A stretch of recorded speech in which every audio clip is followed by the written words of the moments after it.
Welcome to Rising Tide Startups, where today's most exciting solopreneurs share their startup stories.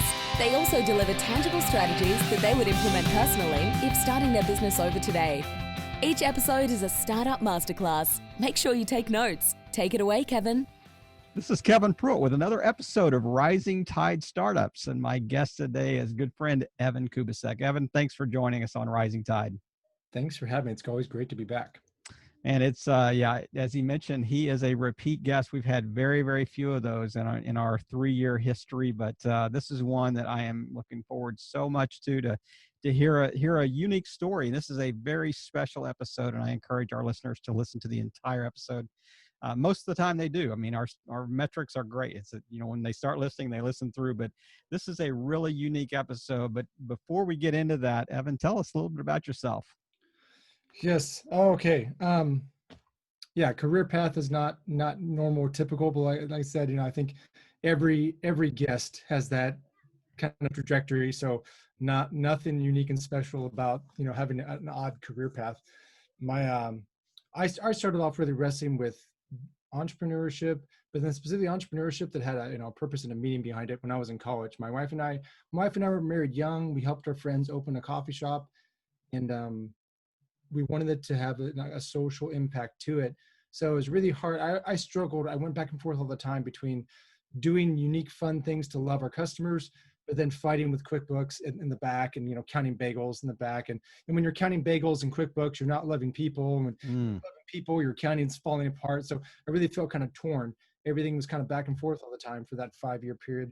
And then we got into more international social entrepreneurship. Faith was a big part of that as well. So working in more non-for-profit communities, a lot of faith-driven people, and wrestling with business. And so I have a much more integrated model around business, social impact, and business and social entrepreneurship.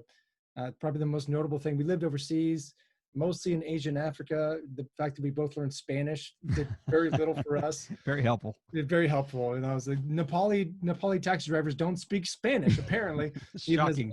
As much as even if you talk louder, it doesn't help, right?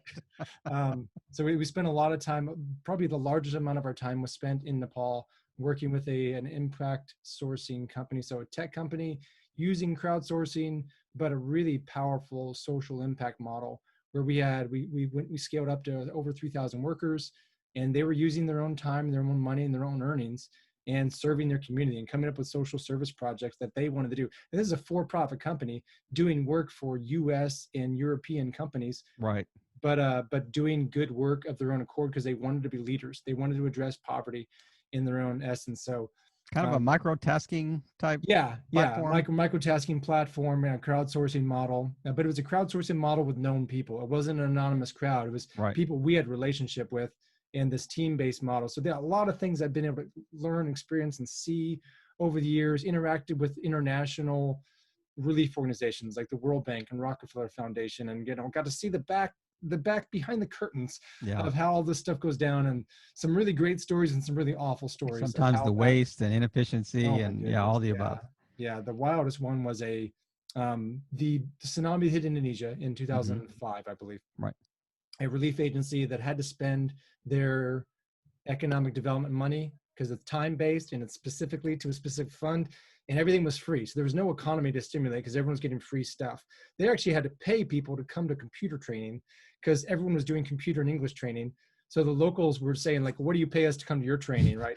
It was just wild. So they ended up, they had this money to spend, and they rented a helicopter, loaded it with cash, flew it over the refugee camp and dropped it. That was their economic development. So I'm thinking of the turkey drop with WKRP. Yeah. At least no turkeys were harmed in the filming of this relief program. But I've had this tech background, this relief background, this educational background. We since returned by about 5 years ago now. My wife and I have been married 20 years this summer. Congratulations. 4 boys. She's amazing. My wife's amazing. She had 4 boys, so it's you did outkick your coverage, my friend. Yeah.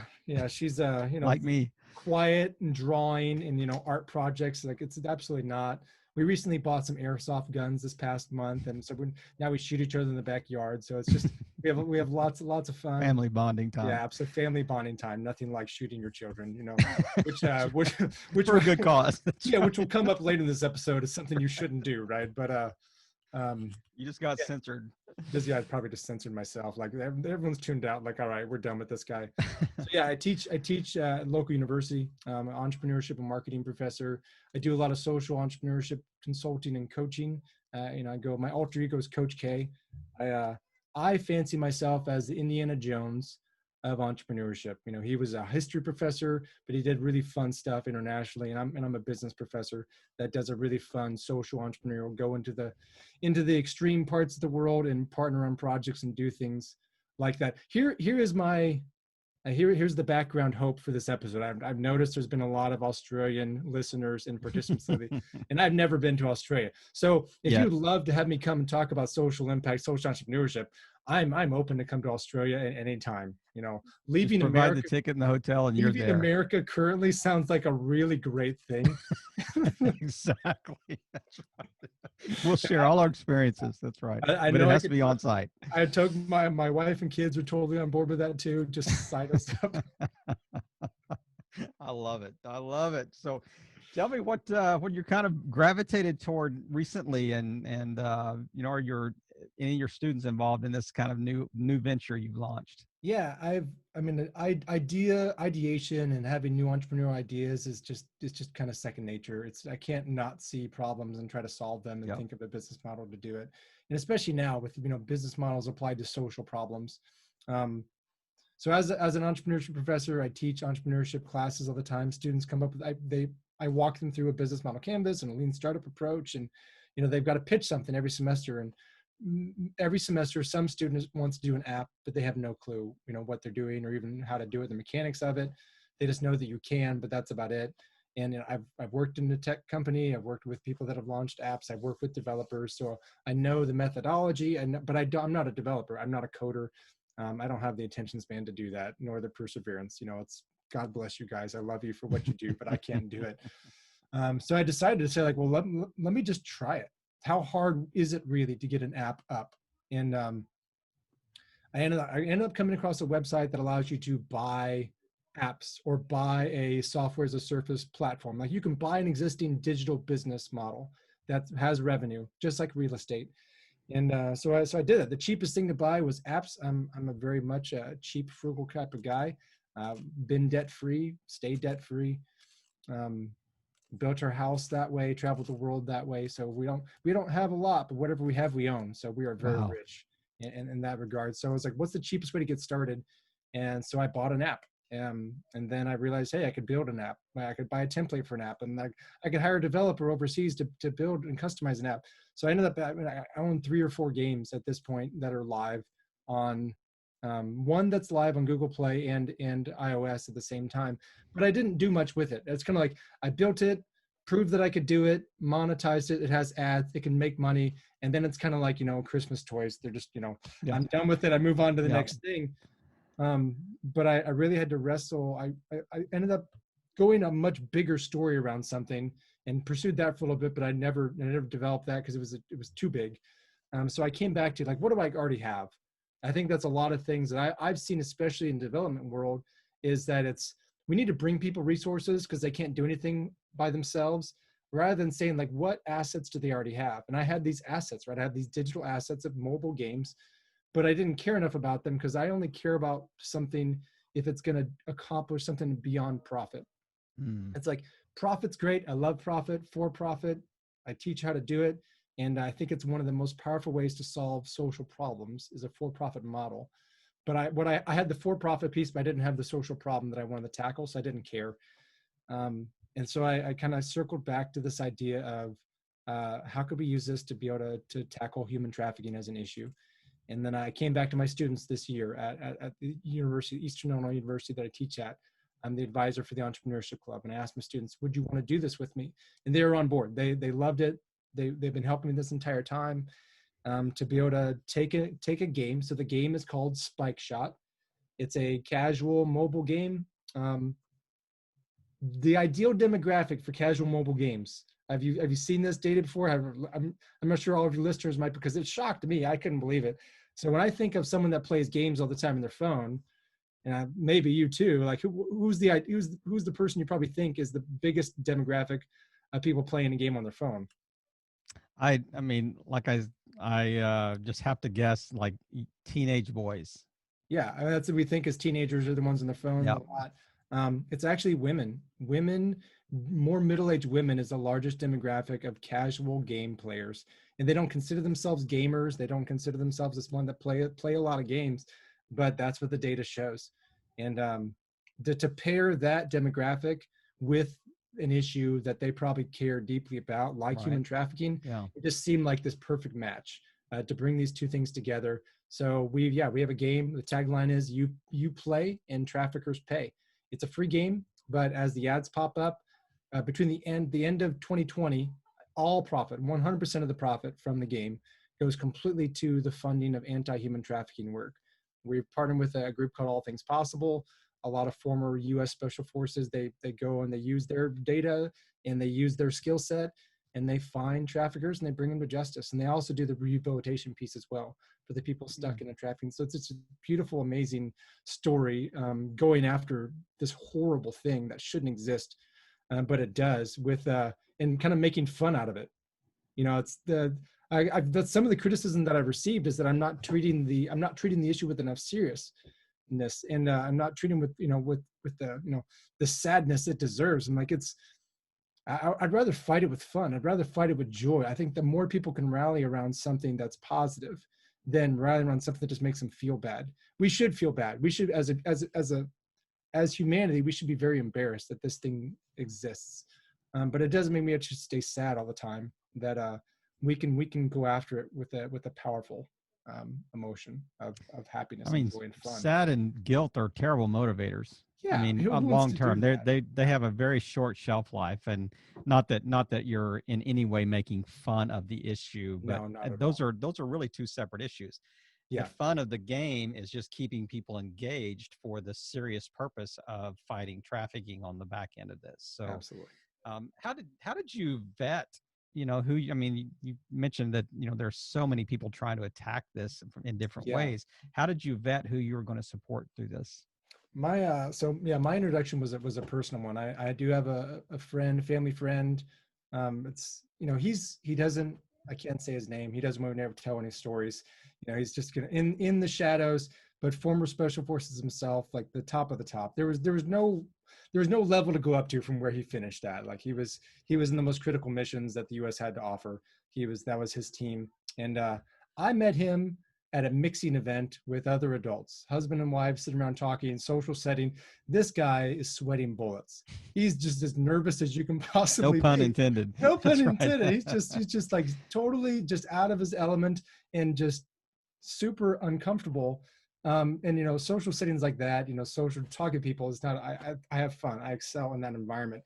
This guy, he could jump off of a helicopter full speed with explosives on his back and shoot 10 terrorists, and that would be Tuesday morning for him. Like that's not. But this living room experience was the most stressful thing he's come across for a while.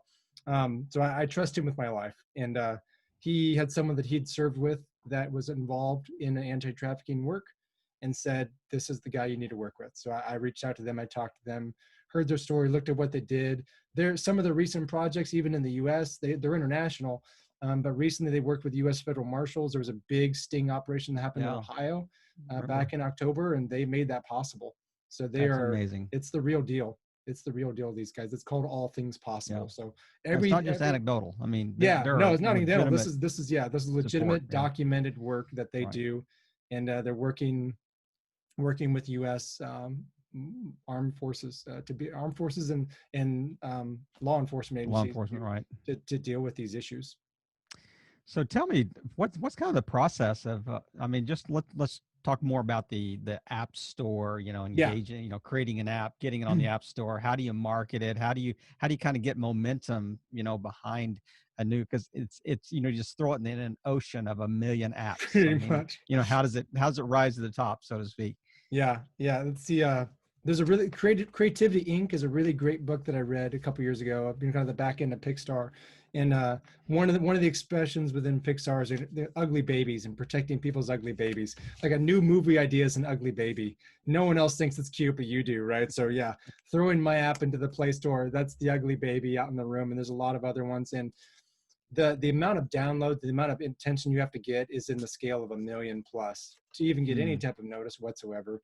So there's a lot of work, and that was part of the demotivator for me. Like, yeah, this is great. Maybe I could create some residual income for myself, and I can make $50 to $100 a month just these super easy. Like, yeah, you could if you put a lot of work into it to get it to that point, and I just don't care enough, right? So you have to get a lot of downloads, and that's either, you know, organic downloads is the best way to do that. So organic means that people are finding it of their own accord somehow, and the most powerful thing is when people search for it. So you know, if people really want to get on board and help us in the short with this project, it's go to your app store and type in spike shot, search for it, download it, and play it. Yeah, 2 words and play it. Direct links to apps are good, but you know, a direct search for something and then a download, that's because that tells the back end, that tells the algorithm of both platforms, this is something people are searching for because they've seen it, they've heard it, someone's told them about it, they want to play it, and then it's going to start recommending to other people. But like I said, I mean, the scale, you have to get a massive scale for really something like that to truly take off. But it's amazing. I mean, it's amazing how simple of games really become popular. Yeah. They're not highly complex. They just have to be designed well, and they have to move well for people who want to play them. And Spike Shot's not the most amazing thing in the world, but it's a decent game. It's a fun game to play. It's a simple enough game to play, and but it's also tight. It's from the marketing professional side of me. I'm really curious because in my track record in social entrepreneurial businesses is that the social piece is rarely enough to get anyone to buy. Yep. No one cares, honestly. They have, the quality has to be there, and the social piece is just kind of like the icing on the cake that makes them willing to maybe tell a friend about it. So I'm assuming that a lot of ways that's going to be true with this, but I'm hoping that it's not. I'm hoping we can break the mold with this one and say maybe in the mobile gaming space, people were willing to play, because there's so many mobile games that are all the same. There's copies of them. My kids go through, they change apps and games on their tablets faster than they change their socks and their underwear. Yeah. I mean, there's just new games every single day down. Like that one's are good. So there's this massive flow through, I think, of apps and games. And why not? You know, why not something that's tied to something really good get into the mix? Did you think about a Kickstarter campaign or Indiegogo or something like that on the front end of this, or what would be the advantages or disadvantages of that? This is actually I skipped the whole middle part of the story. So the middle part of the story is, so I created the game, and to create the game, you have to get a game trailer, and to make a game trailer, you have to get, you know, music behind it and a logo. So I ended up falling in love with Fiverr and mildly addicted to it in some form. Contracting Fiverr contractors, which for me in America is great because a lot of them are based overseas. So I get to send it off. I wake up in the morning and I look at my phone and there's my new baby has been created.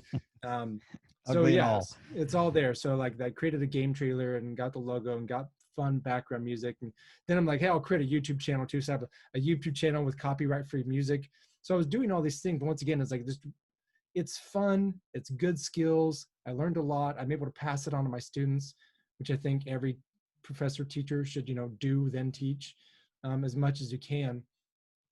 But it wasn't enough. So I was like, wouldn't it be cool? Wouldn't it be amazing if you could actually play a game where you did rescue people, where you actually got into the story and you really dealt with all the issues of this, and to do that well, like, yeah, that's a massive $1 million Fortnite for a good cause. Yeah, type thing. And so my teenage sons they're amazing. My oldest son has written 2 books. My 14-year-old's already written 1. He should be going to like this open mic stand-up comedy thing. Like they do really fun, cool things, way cooler than me. I was talking to my son the other day. He's like, yeah, I think I'm going to try to get a short story published in the New Yorker. I was like, dude, when I was 16, I was like, should I work part-time at Arby's or not? Arby's and McDonald's. That was the biggest dilemma that I faced. Not, am I going to get a short story published in a national magazine? So I was like, you know, I asked him, like, can we do, one of the things as a family, we try to do as much as we can together. that it's not like you go off and do your thing, you go off and do your thing. We try to live integrated as a family. We all tackled. When we went overseas, it wasn't just me. We all moved overseas. When I was working in a tech startup in Nepal, they came to lunch every day. They loved our employees. Our employees loved them. It was a thing we do together. So I wanted to engage them in this idea of a game where you play it as a character. The Venn diagram that I draw for this game idea is a Tomb Raider meets Taken meets Invictus. Mm. This strong character, possibly even a female character lead, meets someone that wants to go out and just deal vengeance to those that are doing these types of evil atrocities in the trafficking environment. But there's this realization dawns on you as you start to unpack this and get into this space that there's not enough bullets in the world to deal with human trafficking. It's like the starfish and spider thing that you cut off one, it's going to pop up, and it's too decentralized, it's too networked, it's too advanced. There's too much money. When we're talking a multi-billion-dollar industry, and it's just not going to happen that way. That one of the most powerful weapons of warfare that we actually have is the one we're least likely to employ, and that's forgiveness. So Wow. I wanted to, I still believe that there's a opportunity and a space out there for a game that brings people in. They go out and they get to do vengeance. They go out to shoot the bad guy, but eventually the game starts punishing them point wise. They don't get enough points. They don't pass a level until they start to really deal with some of these broader issues of the cause and effect, the supply and the demand. And hurt people hurt people. There's a reason why traffickers are traffickers. And it's not just because they were born evil. It was that, things have happened in their life that they've let grow. Like, and everyone's responsible for their own behavior. So I'm not doing that whatsoever. But there is this reality that we can do better. And forgiveness is probably one of the most powerful tools that I know of that will ever be able to conquer this thing. I mean, as you're talking about, I'm thinking, just kind of the redemptive, nature of that whole ideology. You're going, so yeah, if in the game I'm killing someone, I may be taking them out of the mix, but I'm not changing the environment at all. Nothing changes. Nothing changes other than they're no longer there. Yeah. But you know, the idea of forgiveness is like contagious and can then impact other people in that same space and can grow kind of like a honeycomb, grows. And instead of just, like you said, just trying to, out whack-a-mole with starfish, Yeah. or, you're whacking arms off the starfish, but he's growing them back, just continually growth mode.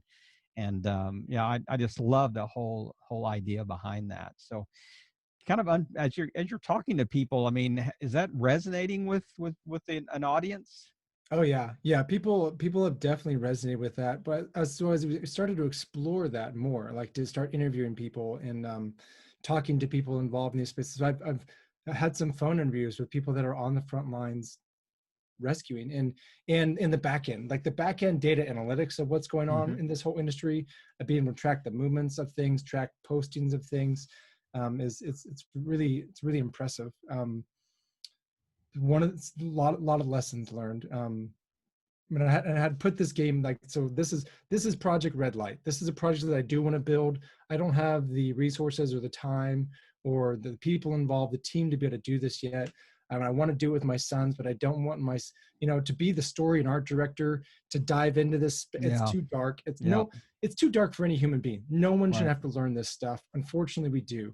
But I definitely don't think it's appropriate for teenagers to have to wrestle with this. So that's part of the challenge too, is how do we create a game that allows people to recognize that there is this evil in the world and to do something with it, but because that style of game is not 40-year-old women, right? That is the teenagers that are playing those styles of games, and they're seeing this horrific content anyways. I mean, if parents only knew what their kids are playing and seeing right now, they would be utterly shocked. So I do want to create that space and a lot of lessons learned in that area. A lot of people that get welcomed into a trafficking environment are welcomed in thinking that they're being helped by their trafficker. Yeah. The trafficker has isolated them from their family, their friends, and their network, and they've presented themselves as this person that's helping them. So if we show up and say, "I'm here to help you," that's the same line that brought them in. Yep. Yep. I mean, like that blew my mind to think about, even if I show up as a savior to come in and help someone in the trafficking situation, that's why I was really fascinated with the idea of like, what would it look like? Unfortunately, many times a lot of women are brought in by other women too. I don't think people realize that. A lot of teenage girls are brought into trafficking because they're recruited by another teenage girl that already has been trafficked. Mm, It's just pure evil. yeah. There's nothing redeemable about the whole industry and how it operates whatsoever. And that's why forgiveness is so, it's, if we go 80s on it, it's such a radical thing. It's like you can't ignore forgiveness in the face of such evil. When someone who just deserves to be just have the most evilest things done to them is forgiven, it's shocking. I mean, I think back of, things that happened in South Africa, things that happened in Rwanda. I mean, the only way to get beyond that was through these kind of reconciliation, the Exactly. reconciliation process and forgiveness, and almost like kind of like almost amnesty, Mm. at some level. It's amnesty with an understanding that says, there is a change. There's a culture change. There's a heart change that has Sure. happened in this. But I mean, And I don't think they have to be exclusive, but I think right, justice and forgiveness can work together. sure. And I think I sometimes think they have to. they have to. I mean, That's right. many times people, I mean, if I'm living above the law for so long, doing whatever I want, I have zero respect for, until I've met a force greater than or Hmm. equal to myself, I'm not going to stop, right? Yep. So until I'm actually literally stopped, will the idea of forgiveness ever really sink in? Because I'm my own force. I'm my own Right. God. I can do whatever I want. Yeah, I absolutely. And it's interesting you were talking about your kids. I mean, I think about, kind of the paradox of being a counselor. You hear these stories all day long of just brokenness and just Yeah. families that are turmoil, and if you're not careful, you start, personifying all that, and you start living that out even in your own life. And it's an incredible burden to carry, Yes, it is. just as you're talking about.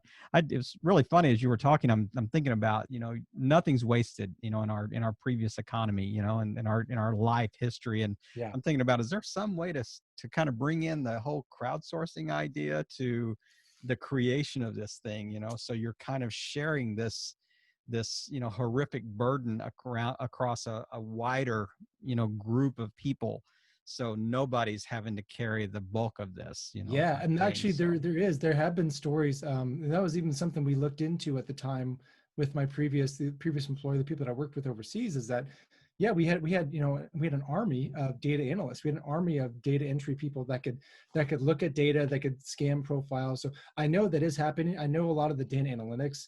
So interesting enough, so if you're listening to this, Amazon and tech gurus, trafficking support organizations need data space and data processing.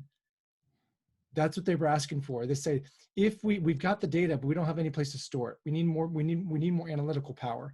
So that's something that any tech company could say, use our storage space, use our yep. processing power to be able to comb through stuff and look for relationships of things. I mean, people are already helping out. Like we've reached out to celebrities using like Cameo for some endorsements. So Toby from The Office made a video for us. It's hilarious. He's my new favorite character now. He killed it. He did such a great job. Um, we reached out to a Hallmark star, thinking about, if my demographic is 4-year-old women, then Hallmark is where Man, it's this time at. of year especially. Yeah. Yeah. So we Absolutely. reached out to Danica McKellar from Yeah. Hallmark Movies. She was Winnie from what is it? No, not Grumpy. Oh, I do this all the time. I forget the name. Wonder Years. So Hmm. Winnie from the Wonder Years. It's a Yep. Hallmark star. She's actually doing her own work around it. There's a lot of people doing good work around it. So so there is crowdsourcing happen. There's people doing and creating things. My students have created some stuff that we've been able to use. There was also I'm shamed. I'm embarrassed, honestly, to admit this. I have recently downloaded TikTok, and here's why. Uh, we hired a TikTok influencer. They have 2.5 million followers on TikTok, which Wow. blows my mind. It's a country music band by the name of Taylor Red. So shout out to the country music stars Taylor Red on TikTok. They posted a video within the first week. It already has 90,000 views of our promo video out there. So that's not the demographic for women, but different people involved. If I go back to the bigger game, like Spike Shot and being able to do this is, I love it. I think it's a fantastic tool.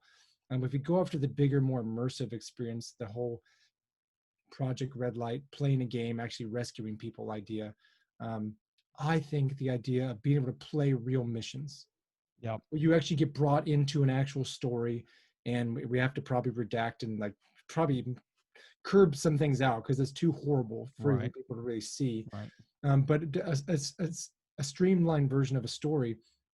And then even as people play the game and they buy power-ups or they watch ads, whatever, the monetization of the game, buy this pack, $5, and that money that people buy extra, that's what goes in to fund future rescue missions, to the point where we'd even be to funnel like the games, the levels that people play are levels that were funded by people playing the game.